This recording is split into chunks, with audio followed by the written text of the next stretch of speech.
Kenapa ibadah dulu?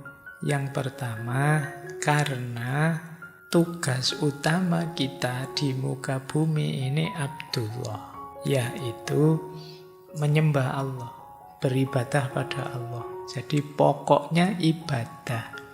Sementara isti'anah itu bagian atau sarana untuk melakukan ibadah. Jadi ibadahnya pokok, kalau isti'anahnya itu media atau sarananya saja. Itulah kenapa iyyaka na'budu dulu, baru iyyaka nasta'in.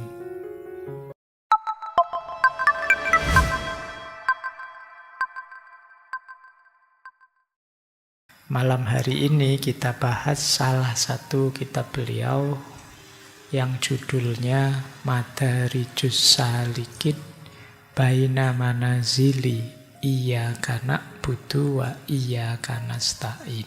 Kita awali dari sini. Ini yang sering kita pakai alasan untuk males ibadah. Nunggu hidayah. Seolah-olah Allah itu tidak memberikan hidayah pada kita. Nah, kalau di bagian awal kitab itu sudah banyak hidayah yang diberikan oleh Allah pada kita. Dan ini level-levelnya. Level itu berarti ada yang paling tinggi, ada yang paling rendah. Jadi ini jenis-jenisnya hidayah. Coba kita lihat ya, apa benar Allah itu belum memberikan hidayah pada kita. Level tertingginya hidayah adalah ketika Allah berkomunikasi langsung dengan hambanya dalam keadaan sadar tanpa perantara. Apa mungkin Mbak begitu? Mungkin, tapi ini untuk para nabi. Di misalnya Allah berbicara kepada Nabi Musa, wa kallama Musa taklima. Jadi Allah ngobrol, ini aktif ya, Allah bicara, Nabi Musa menjawab. Terus ini aktif, ini jenis hidayah tertinggi. Semoga teman-teman tidak ada di sini. Kalau ada berarti sesat sudah. Ngaku tadi Nabi baru mesti. Ini Nabi tetap. Yang 1, 2, 3 ini Nabi. Yang kedua, wahyu yang diberikan secara khusus pada Nabi. Ini juga jenis hidayah. Hidayah itu kan makna harafiahnya petunjuk. Nah, kalau ini nabinya pasif. Allah memberi, menyampaikan, terus diterima, disebarkan pada umatnya. Beda dengan yang pertama. Kalau yang pertama saling aktif. Ada yang ketiga. Allah mengirim utusan malaikat kepada utusan dari jenis manusia. Ya, utusan dari manusia itu ya nabi. Menyampaikan wahyu melalui perantara malaikat. Ini jenis hidayah ketiga. Seperti saya bilang, 1, 2, 3 ini nabi ya. Bukan kita. Loh, kalau begitu Allah tidak berkomunikasi Pak dengan kita. Masih ada jalannya yang lain. Ada nomor 4 itu bisikan. Ini untuk para aulia biasanya. Yang batinnya jernih itu bisa mendengarkan bisikan ilahiyah dalam dirinya. Cuma ini syarat dan ketentuan berlaku. Yo, tidak setiap bisikan, mentang-mentang ada. Wah, ini bisikan, ini mesti dari Allah. Enggak. Harus dilihat dulu. Siapa kalian, kualifikasimu, syarat batinmu, dan lain sebagainya. Tapi ada melalui bisikan. Ada lagi yang nomor 5, melalui pemahaman langsung dari Allah. Kita kadang menyebutnya ilmu laduni. Bisa. Jadi Allah langsung menganugerahkan pengetahuan itu dalam diri kita. Tanpa kita belajar dulu. Sedikit-sedikit mungkin adalah Allah yang menyampaikan pengetahuan yang kita tidak pakai belajar pengetahuan-pengetahuan fitri. Nah, ada yang melalui ilmu, melalui penjelasan. Nah, kayak kita belajar pada guru, belajar pada kitab. Ini melalui penjelasan, melalui analisis, melalui dalil, melalui bukti. Itu juga hidayah dari Allah. Karena begitu lahir pemahaman itu kan anugerahnya Allah.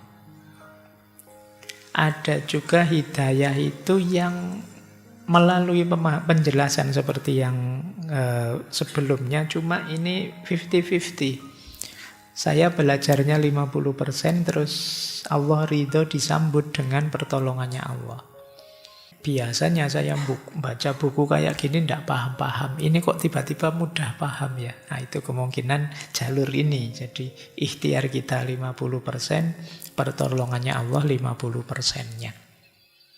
Nah, ini juga termasuk hidayah dari Allah.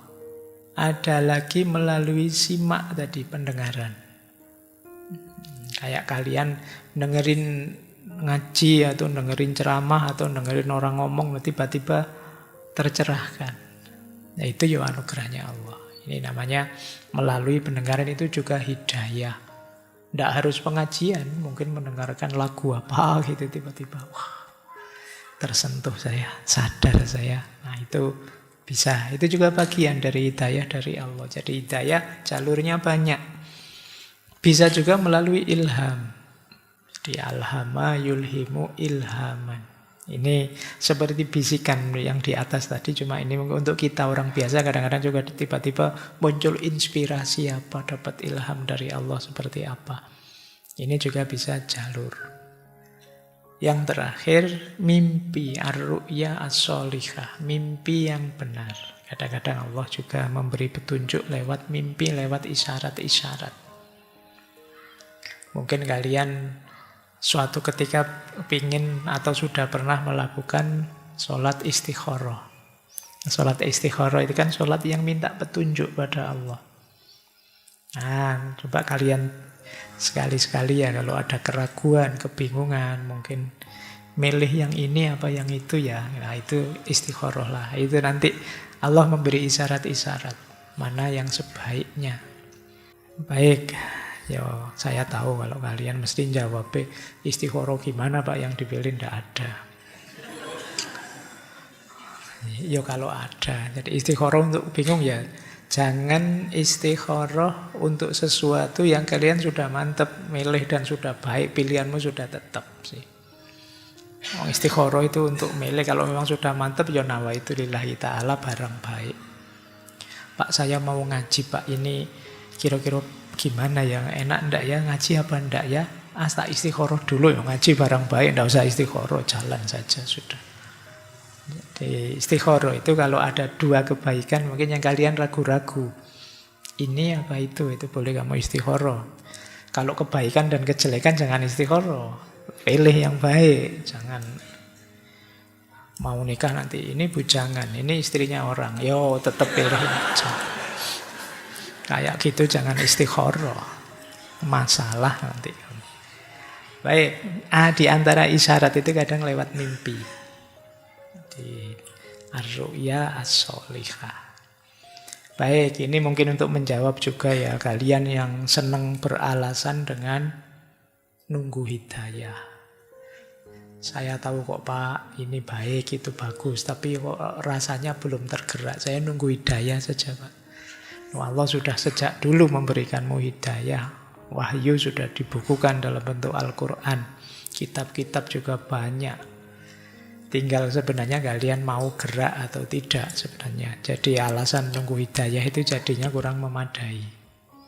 Kalau dilihat dari banyaknya jalur petunjuk yang diberikan oleh Allah. Oke, kita lanjutkan. Ini kembali ke tema pokok. Iyyaka na'budu wa iyyaka nasta'in.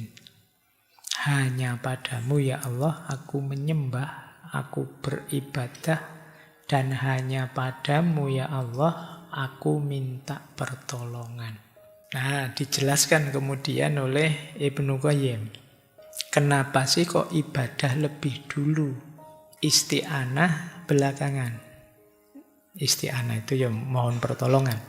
Mungkin ada yang namanya isti'anah, semoga ndak GR. Ya ini bentuk masdar dari ista'ana yasta'inu, minta pertolongan. Nah, kenapa ibadah dulu? Yang pertama, karena tugas utama kita di muka bumi ini Abdullah, yaitu menyembah Allah, beribadah pada Allah. Jadi pokoknya ibadah.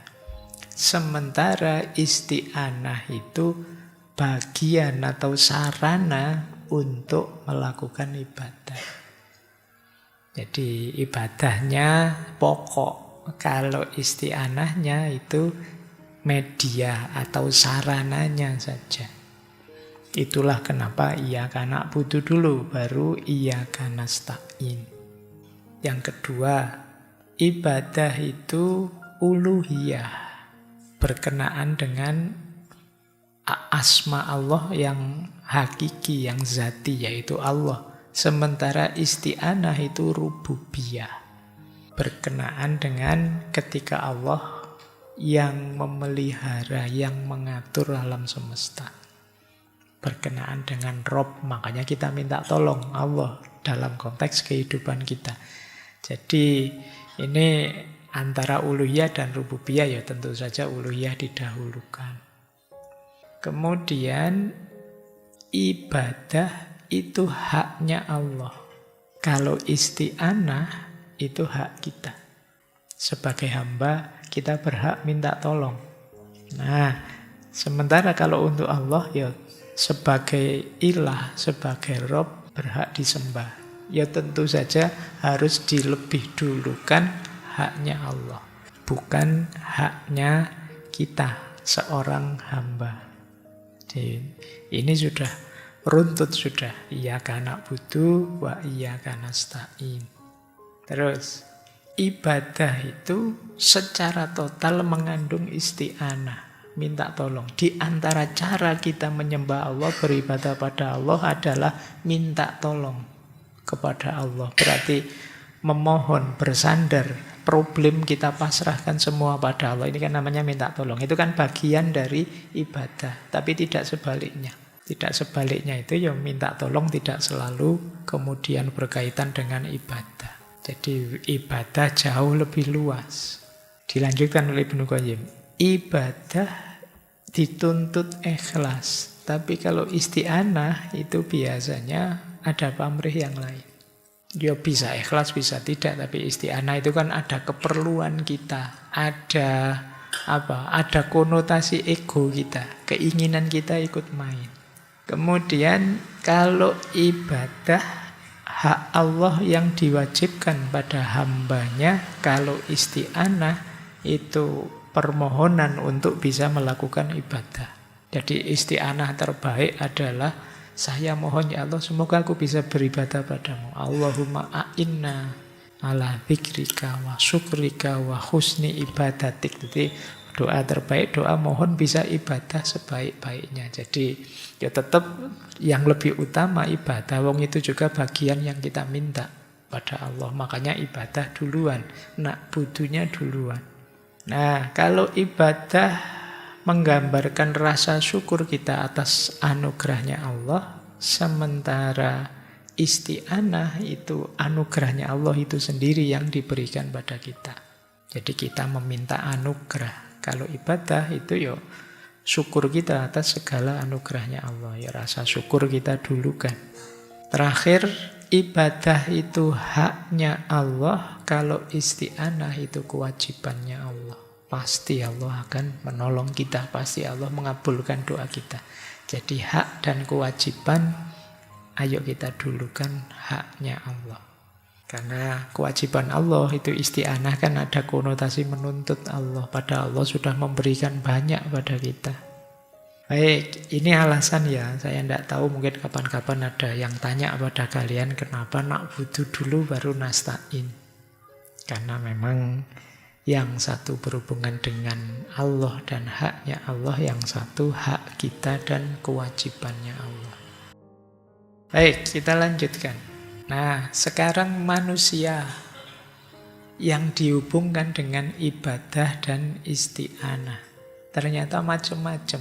Ini menurut saya pencermatannya beliau ini jeli tentang kategori manusia yang berhubungan dengan ibadah dan isti'anah.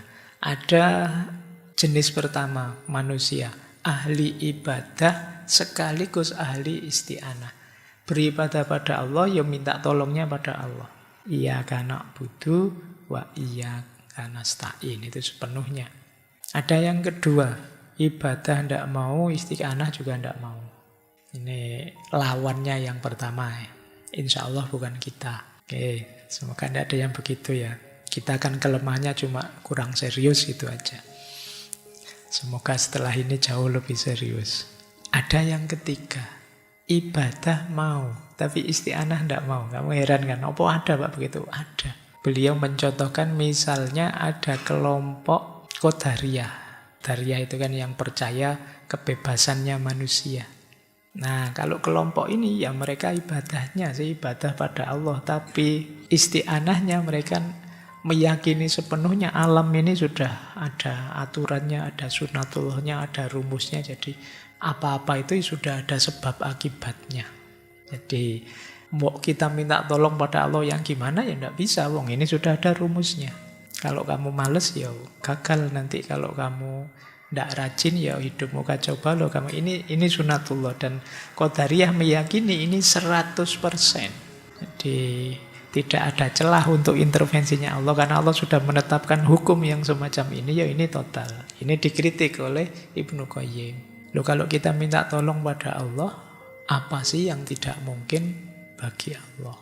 Mungkin satu semester ini misalnya kuliah kita jarang masuk sama sekali, itu kan logikanya tidak lulus mesti. Tapi ya berdoa sajalah, siapa tahu dosenmu pas seneng, hatinya baik, kasihan sama mahasiswa-mahasiswanya, meskipun tidak pernah masuk, kasihlah B misalnya, alhamdulillah lulus. Loh, ini intervensinya Allah, meskipun secara sunatullah mungkin harusnya ya gagal.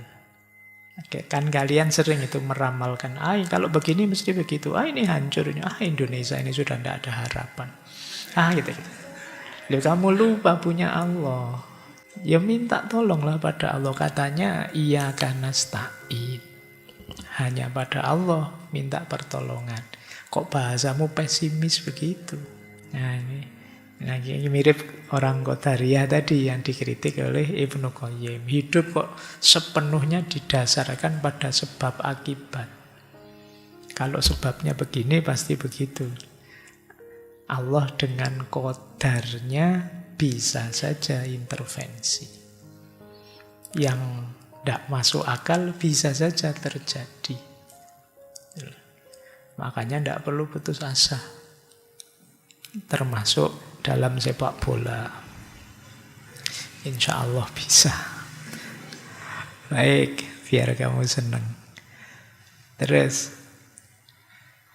ada yang keempat. Ini kalau isti'anah semangatnya luar biasa, tapi ibadahnya males. Kalau pas ada butuhnya, wah semangat berdoa, mesti rewangi poso, tahajud dan lain sebagainya. Begitu terpenuhi keinginannya, selesai sudah. Ini golongan keempat. Jadi kalau pas ada butuhnya saja mendekat pada Allah. Tapi begitu kebutuhannya terpenuhi, ya sudah.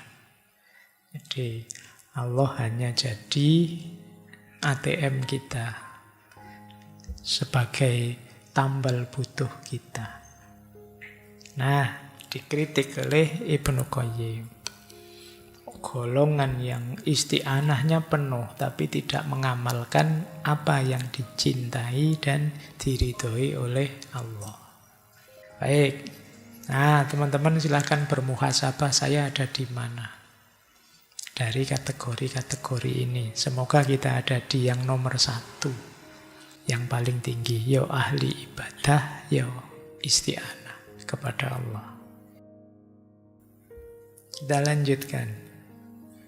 Nah, kalau ibadah dasarnya 2. kepada Allah ikhlas, kepada Rasulullah meneladani, mengikuti. Ini lagi-lagi bikin kategori beliau. Pokoknya malam hari ini kita mau muhasabah ya. Kita ada di mana? Nah, orang yang mau beribadah ada 4 kategori. Ikhlas karena Allah, mengikuti Rasulullah, ini yang terbaik. Ada yang kedua, tidak ikhlas ya tidak patuh, tidak meneladani Rasulullah. Ini yang paling jelek. Nah, yang ketiga, orang yang ikhlas karena Allah tapi tidak mengikuti sunnah Rasulullah. Ini ngarang-ngarang sendiri. Jadi enaknya sama Allah itu kayak gimana ya? Itu ngarang-ngarang sendiri, kata oleh Ibnu Qayyim, disebut bid'ah. Hatinya ikhlas lillahi ta'ala tapi kurang meneladani Rasulullah. Ada lagi yang keempat, ya ibadah, ya mengikuti Rasulullah tapi tidak ikhlas karena Allah. Tujuannya masih banyak macam-macam. Pamrihnya masih banyak. Ini juga problem. Jadi yang sama sekali tidak masalah itu yang kategori pertama. Ikhlas karena Allah, mengikuti Rasulullah. Yang kedua paling negatif. Yang ketiga dan keempat setara. Negatifnya 50%. Baik.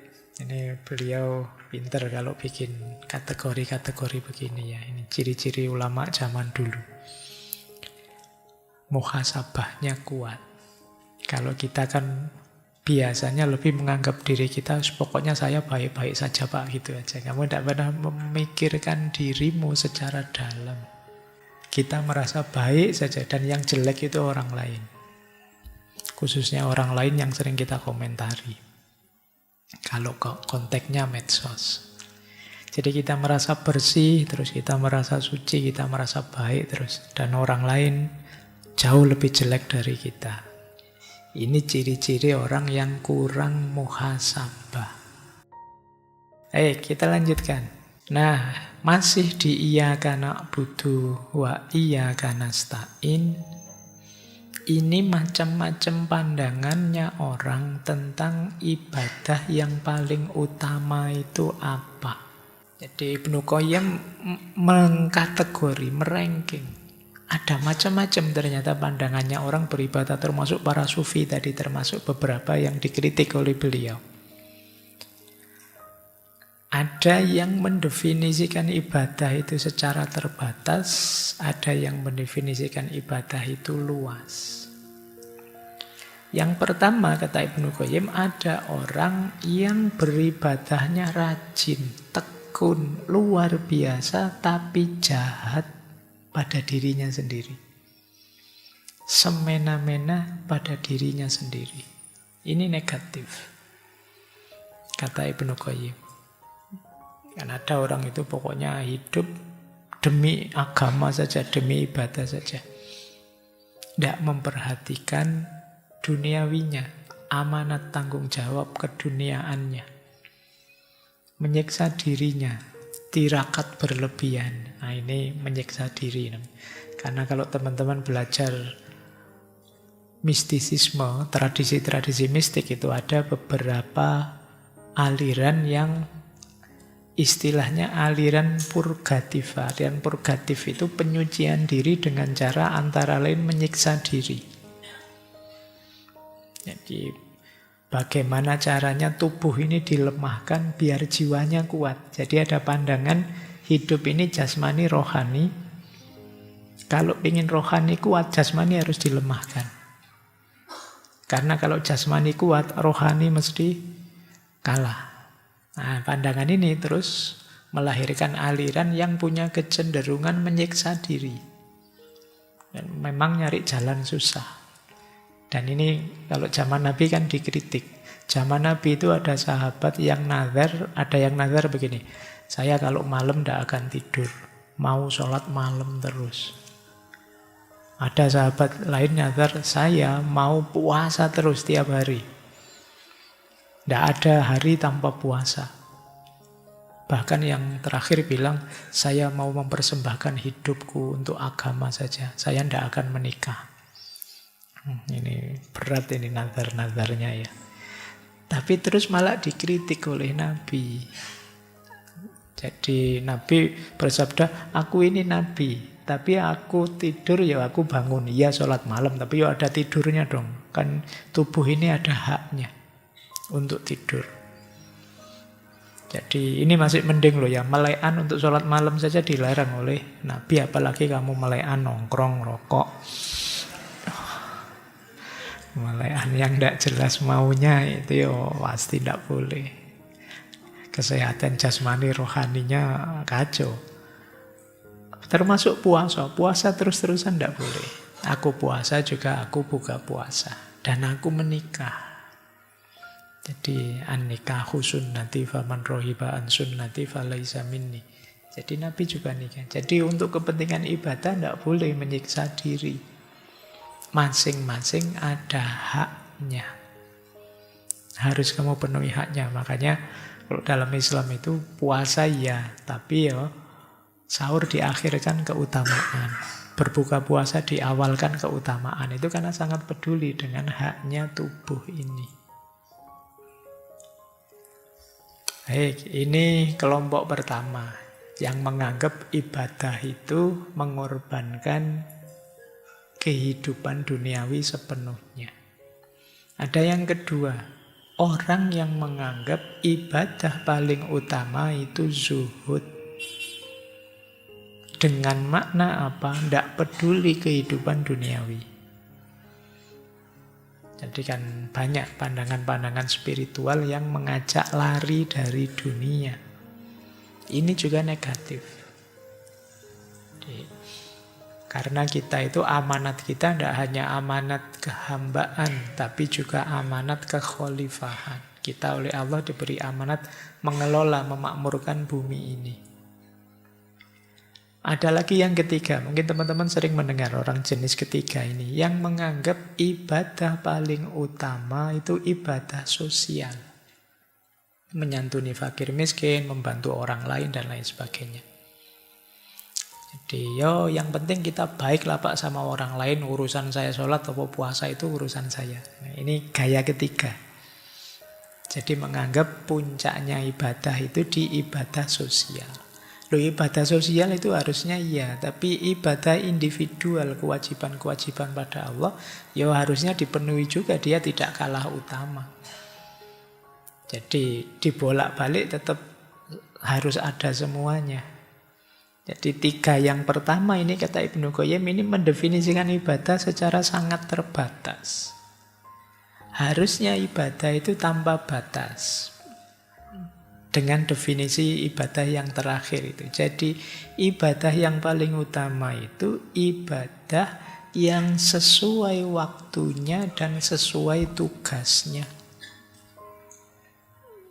Sesuai waktunya, sesuai tugasnya itu apa? Ya, misalnya kalau kita sedang ada tamu, misalnya di rumah kita kata beliau, ibadah paling utama ya memuliakan tamu.